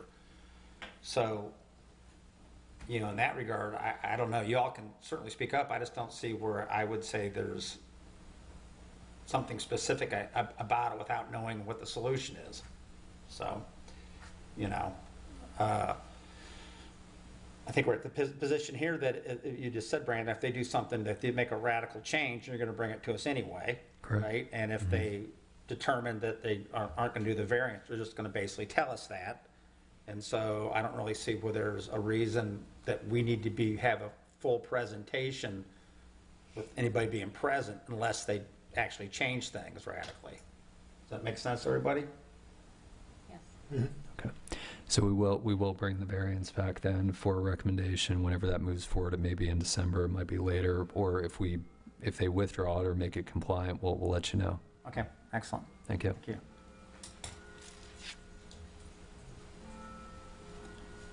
Okay, so now, have we gone past our additions here?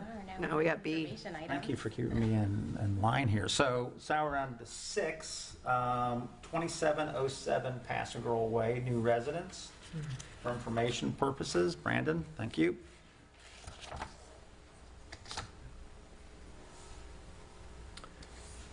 So this is what is still, I believe, the Bush Estate.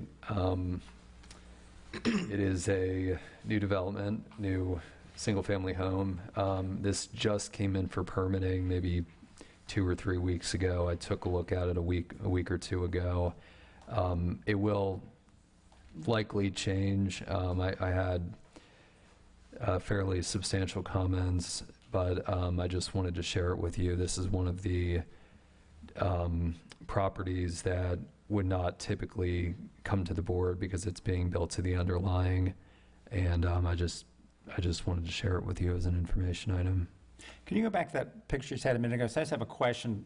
Well, you see it's called Augie's. Do you know why it's called Augie's?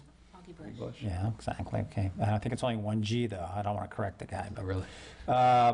And looking at that, the grid, the little squares, is that, what is it? Is that a rooftop, or is that the ground, or are these separate kind of buildings, or they're all under one roof, or what? That's a Paver deck. paver deck.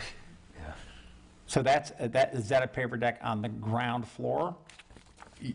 Correct, yes. So we've got, they're building, It's massive. are they building 2 separate structures, the north wing and the south wing? No, and that was one of my comments. There is, and it's hard to see on this page, it's on some of the others, but there is a enclosed breezeway above the ground level. It would be, right above the pool here. Is that dotted line that goes around it? I don't believe so. I think that's the flood zone, but it runs about here, and that connects with these areas are all connected. It's all connected to the main home. Currently, there is a requirement in the code that the structure have complete internal access, and they have a garage at the lower level here. One of my requests was that they connect this with the main home, but there's no size limitations in the code. They can have a structure that spans the whole lot, which is the entire street end. But it just has to be internally connected. So that was one of the building comments. Okay, so, but are these like interior walls and stuff? This would be a ground level? Is that right? No, it's not all ground level. This is sorry. Yes. This is ground level. So it's the connection between the south wing, this area here, and the structure above the carport here is one level above Yeah, what okay, you're that's what I looking was at. thinking. So like basically, probably all the bedrooms and stuff are on the second level. Well, they Correct. have to be, I guess, wouldn't they? Because this would all essentially be storage, right? So, do you have a an elevation other than the one There's the east and the that's, west down. that's sort of a, what? There's the east and a west elevation down a page or two. Well, I'm just, There's no overhead elevation besides the ground level. Yes, well, on page, if you go to 21, it gives you a visual of what it would Kind look of a like. 3D imaging on page 21. Yeah, that's, That kind of helps a little bit. is this drawing for the, I don't know if it's the front or the back elevation, is that 3D? Mine doesn't move. no, it's not 3D. It's not like the one we brought in for 2814. This is a static image. So this one, it's showing the foundation piles and all, so it's a little bit difficult to see. They have this, I think it's called a reflected ceiling 3D plan, but the actual grade is here, if you can see that. This is all foundation. So you've got the first level here. You can see that it's open. And it's just looking at it from looking west at it? This is from Paso Grill Way. Well, No, but is the water, the water's adjacent to the lap pool, I believe. oh, okay, Yeah. it is. But is that the lap pool there on the Yes, upper right? lower left. Lower left. I thought lower right. I think it's lower right, isn't it? I think the lap pool go, On the Wait. plat map, On the plat map, it does appear that it's to the lower right. However, I don't know what that is on the I left. was just looking at the Believe- stairs that are there, that look like stairs into the pool. Let me switch back. I thought this was the pool's on front. the right, if you're facing the back of the house from the water, the pool's on the right, the lap pool. Yep, I don't know what that is on the left. yeah, it's on the right. Lazy River? bring your own I float. just got it as a garden. I believe this is the looking east, correct? Because this here is yeah, the 3D rendering we were just looking at, that was looking east. I'll have to clarify what this is here. I think it's just a walking path. They're not showing it as anything structural. that's the side that's on the water, Yes. right? No, this side is on the water. This is the frontage. No, Thi- it is. This you can see it's kind of hard to tell. I don't know. Oh, see the garage doors? I don't see any garage doors. They would be underneath there. So that's the front. Correct. The garage doors That's are on the this west. side. Yes, that's the So you west. go Oh, that's right. 27, That's right. 28, Side. and they're on this side. I don't think that's right. Okay.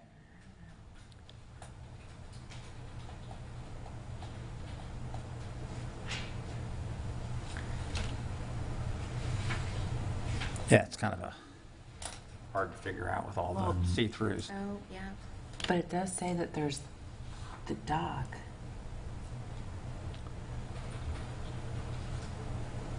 Yeah, this is the street side. So the lap pool, so you can see on the back where it says existing seawall,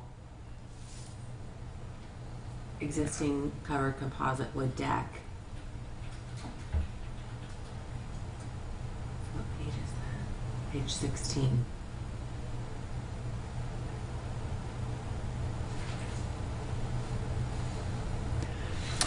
Correct. Nothing about the docks are changing.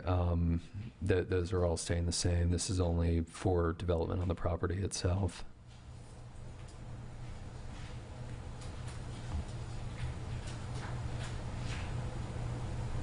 So,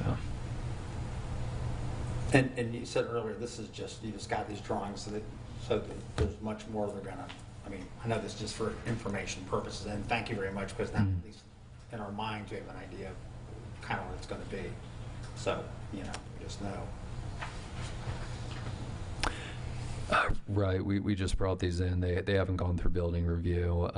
I did review for zoning, and I had some comments. Nothing drastic, but again, the connection between this area, the south wing, over to the main home, and then a few other comments. So this will change. I don't believe it'll be dramatic, but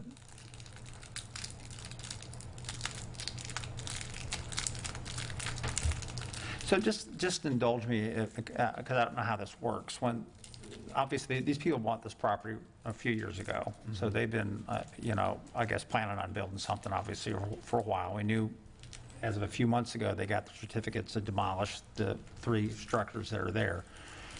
Is there ever a point where they, I know there's probably no requirement, I just don't know how it works, where they actually, come to the city and ask about what they can build, or do we just get plans that are already built? I mean, they're already prepared, because,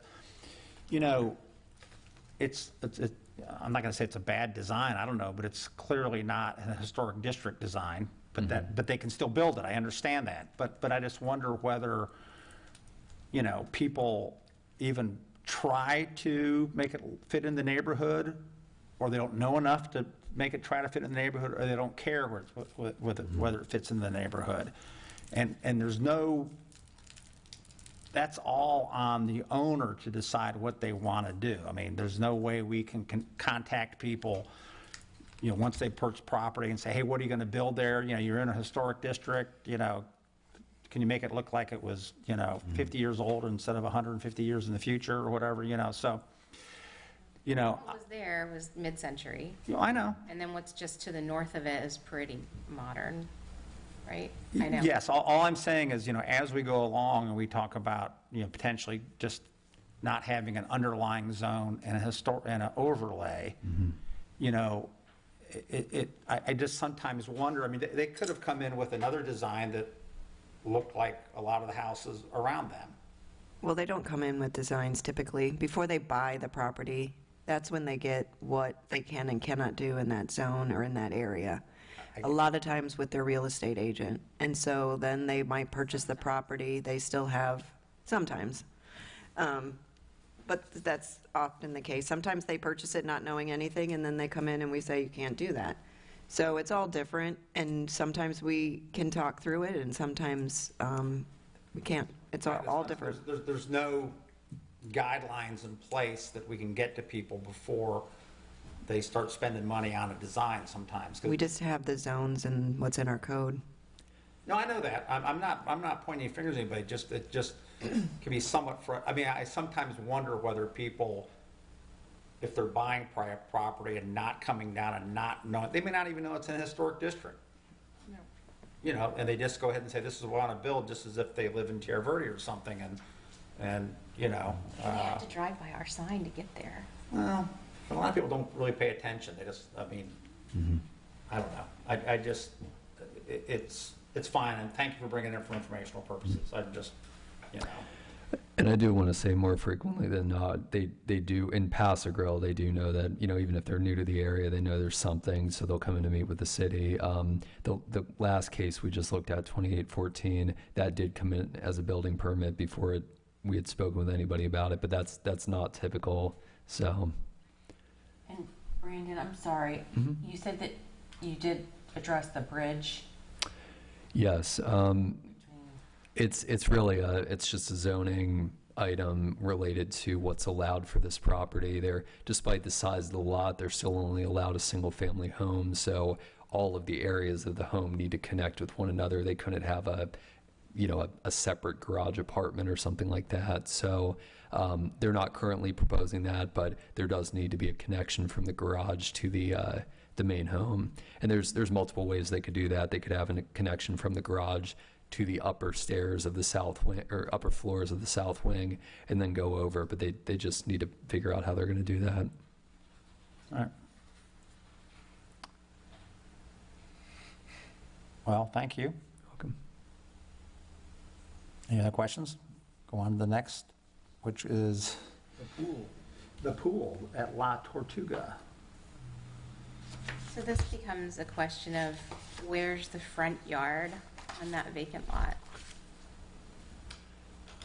The former Bush estate. No, the pool. Next, Well, that's a good question. 6B, where do we consider the front yard on that vacant lot?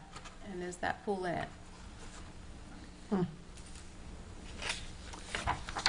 It is not, and the reason for that is the setbacks in 8th Avenue, regardless of whether you were to consider the front yard to be on Paso Grill Way or on 8th Avenue, they're very lenient. I believe, I can pull up the standard here, but I believe it's only a couple of feet. But just like anywhere in Paso Grill, the address is to the address of the building if it's being used as one combined unified lot. So it would be along 8th Avenue for development purposes.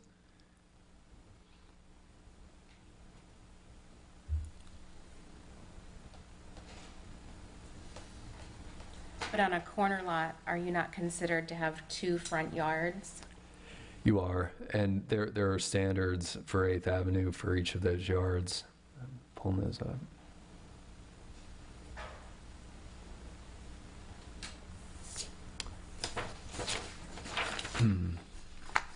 So the front yard standard relates specifically to buildings, but it generally needs to be within 2 feet of the adjacent structure. And then for structures that front Paso Grill Way, there's the front yard, which is 10 feet, and then there's the secondary front yard, which is 5 feet. This has not gone through zoning review yet. We have talked with the applicant, but they're at 17 feet from 8th Avenue and 14 feet from Paso Grill Way, so they would meet those setbacks. And do you know, just because, I'm pretty familiar with that property, it's got a lot of those royal palms around it. I think most of those palms are pretty much still in place, aren't they? Are they taking any of them out? He said they'll be preserving all the palms. Yeah, so I thought they would. And I just, to point out, I think we saw this when they were talking about the Holloway there. For many years, I guess in the 50s and 60s, that was a tennis court that was at that location. So, I mean, it's kind of been used historically in the past for, recreation, I suppose. And then I know this is something else. I'm just obviously concerned because it's so kind of public that they have obviously huge amount of fencing around it. They're going to have 2 levels. I mean, they're going to have a fence around the pool itself. You know what I mean? Or just around the land. I think they're planning to use the existing fencing. I haven't been out to look at it since they made application, but I believe the designer said that the existing fencing was compliant. So I believe they're keeping what they have, or they would be replacing it around the perimeter of the lot. So it would be. They identify it as existing 4-foot vinyl fence around the perimeter and a new 4-foot vinyl fence across the parking lot. That was my question, was the parking lot aspect. Right, okay, that's answered then.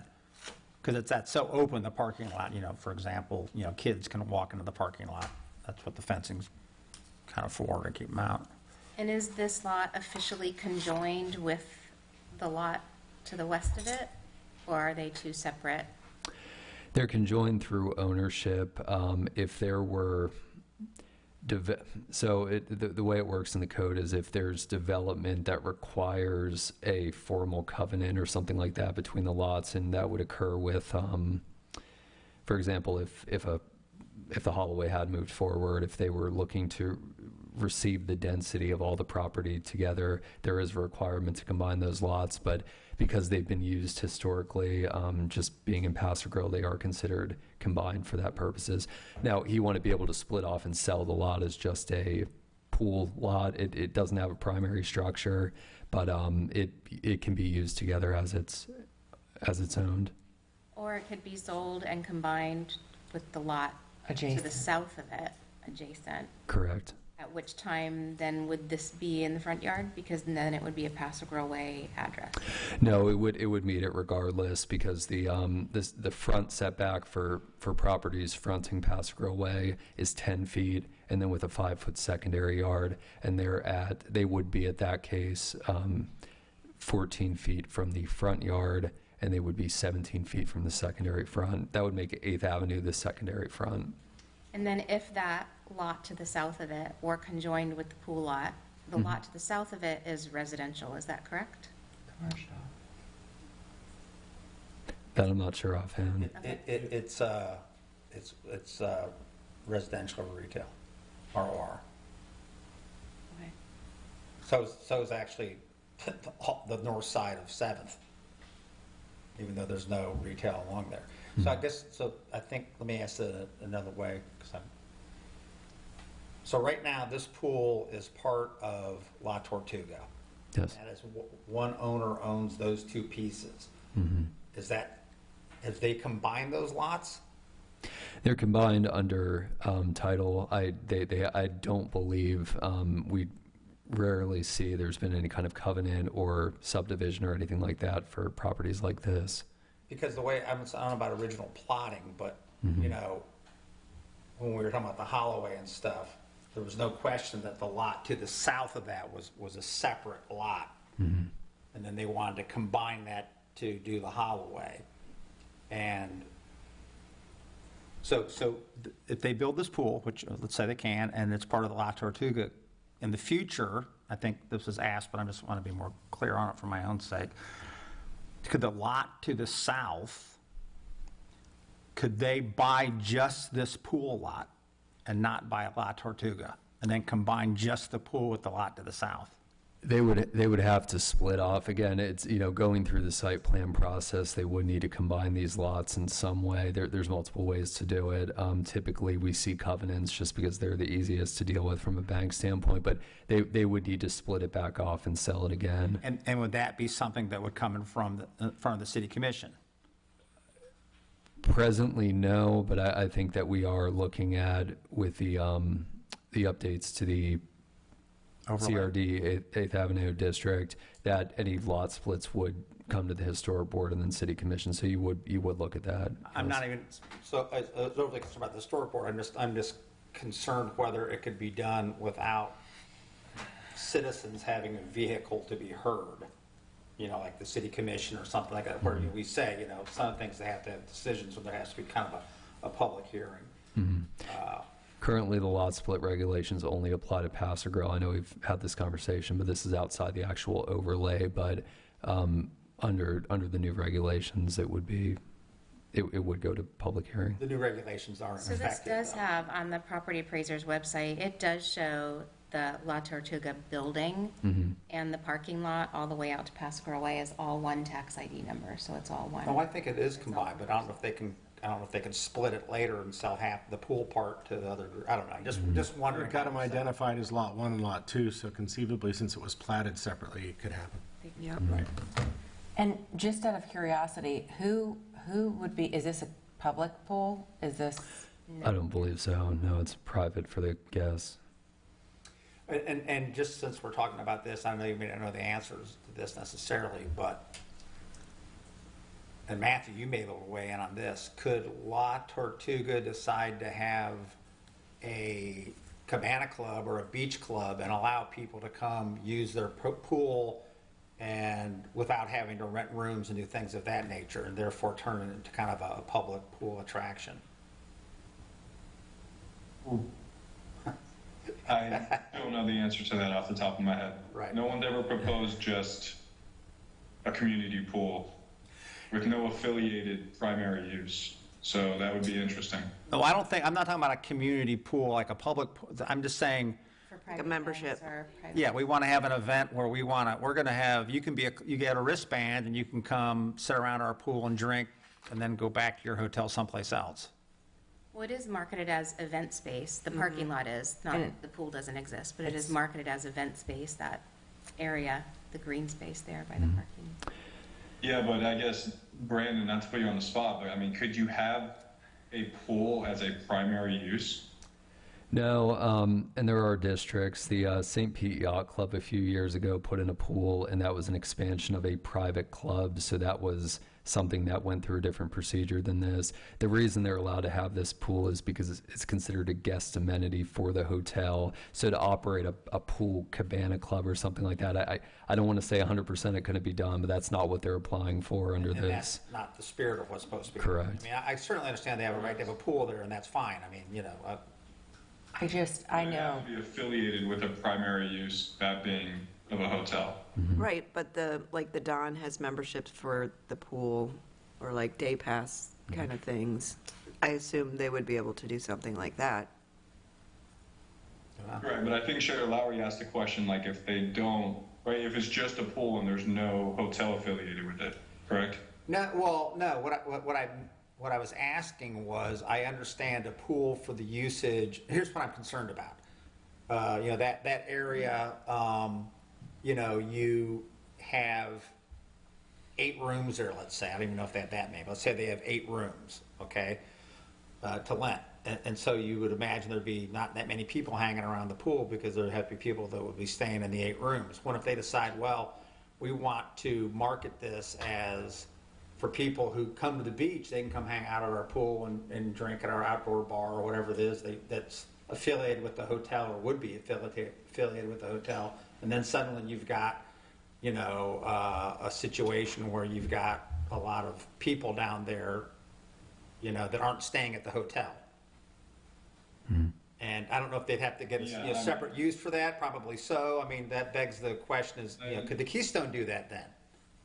Could they decide they want to have spring break parties at the pool? I assure you Invite not. MTV. I assure you that would never happen. I'm just thinking about if it's being built for. It's an interesting question. Right. I don't know how we would limit that right now, to be honest with you. So what you're describing. How would we know? I mean, unless there's some kind of advertisement saying, hey, come out, hang out at our pool, like how would someone like code enforcement drive by there and say, these are guests and these aren't guests? You would kind of just assume they're all guests. Well, if I may, so. We have to be notified of what they're trying to do at the end of the day, and you can all imagine that people do things all the time without asking for permission. Sure. That's what you were going to say something, I think. I just wanted to say, and again, it comes down to regulation, things like that. It's difficult unless you have some kind of advertising, but what you're describing, like a pool club or a cabana club or something like that, that would fall under commercial recreation. That is allowed in the Don zoning district and the other resort districts. It's not allowed on 8th Avenue, so. There's a great answer, okay.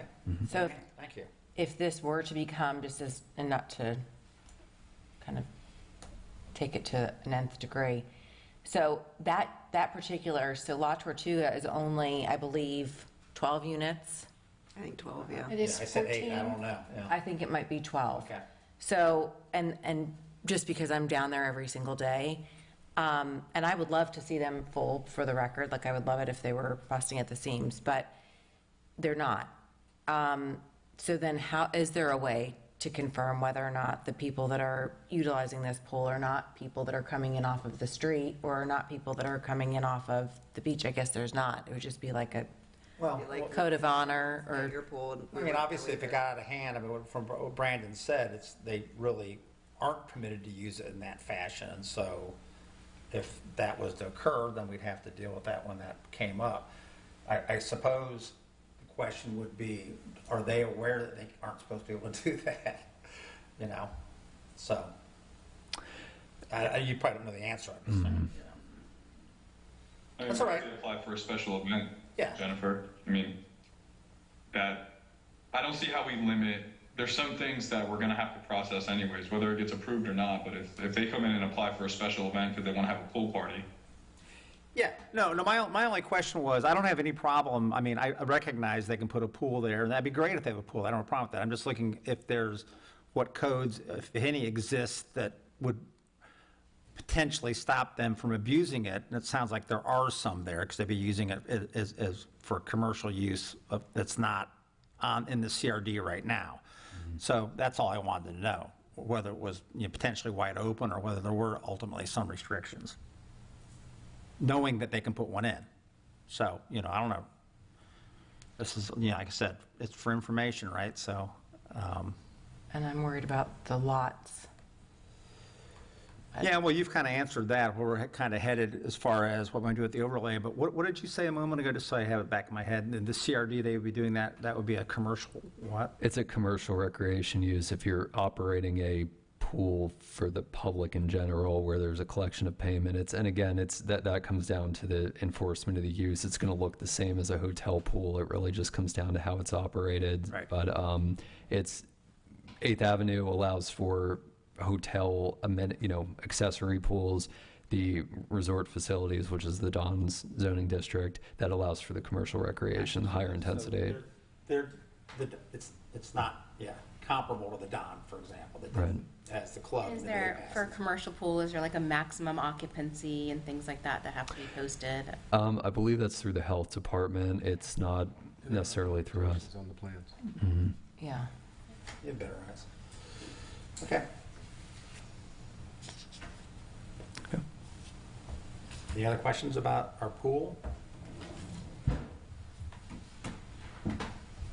All right, well then, Thank you, Brandon. Thank you. Does that take care of all our business today? Number 7. No, there's a Gulf Gulf Beaches Historic Museum update. So this Saturday, November 4th, from 11 to 3 is the 30th anniversary at the Gulf Beaches Historic Museum and a little mullet festival. Local restaurants are having a fish spread competition, so you can come and Yeah. buy a ticket for voting in the fish spread competition and tasting free samples, coffee bar, live music, fun stuff. No mullet And toss? The museums, we are having a mullet toss, although it's not actual fish. It's basically cornhole, but with fish bean bags. Is that because dead fish had feelings or something? That's gross. That's half the fun is throwing a real fish, isn't it? I mean, you know, not that I've engaged. Right, okay. And the museum will be open, and they'll have their gift shop open, and of course, memberships are accepted and welcome and encouraged on that day, too. What time? 11 to 3 on Saturday. All right. Anything else from anyone? Our next meeting is December 7th, a day in infamy. Is that it? Okay. Matthew, feel better? Thank you. All right, adjourn.